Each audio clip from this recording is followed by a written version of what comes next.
آیا زر کاله به مې نور هم هېر نشي چې په اخري ورځ دې هم غلا راڅخه وکړه، جیبونه دې راڅخه وشکول، پر سړک دې کش کړم، کور دې راڅخه ونړوئ، زما د 40 کالو شتمني دې راڅخه غصب کړه او تش لاس دې پر میدان پرېښودم او راته ودې ویل مهاجره ځه ولاړ سه، زموږ د هېواد څخه ووځه.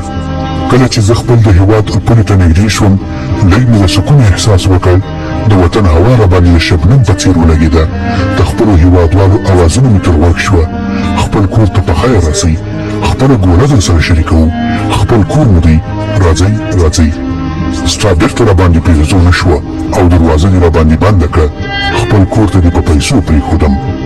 خو هو، زه نن بېکسه نه یم، ډاک او صحرا ته نه ځم، دا وارې بل هېواد ته نه ځم چې د مهاجر لفظ د پېغور په توګه وکاروي.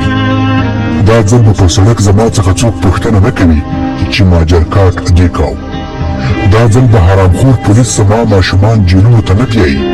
دا ځل مې خپل جنت هېواد ته ځم، سرتېري مې د وهلو پر ځای په غاړه کې ګلونه رچوي.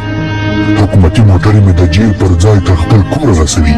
پولیس د غلا پر ځای د سفر خرڅ او ډوډۍ راکوي او له حاکمه تر رعیته ټولو خپله غېږه راته پرانستې ده او د هرې خولې څخه دا کلمه راوځي خپل کور ته په خیر راشئ. نو دا ځل زه خود خپل هېواد ته ځم. هلته د خپل هېواد هر زخم پټی کوم، خپل د هېواد په اقتصادي وده کې برخه اخلم، خپل د هېواد لپاره بزګري کوم، تجارت کوم، صنعت کوم، د خپل هېواد د اوبو د مهارولو لپاره کار کوم، وچه ډوډۍ خورم خو په امن، احترام او خوشحالۍ کې ژوند کوم. بیا به ستا سیال یم، بیا به ستا څخه د هرې غلا او جبر پوښتنه کوم. تا به تر غاړې نیسم او منافق، بې ایمان، بې احساس او غل ګاونډیه، وخت به درنه د هر څه پوښتنه وکړي.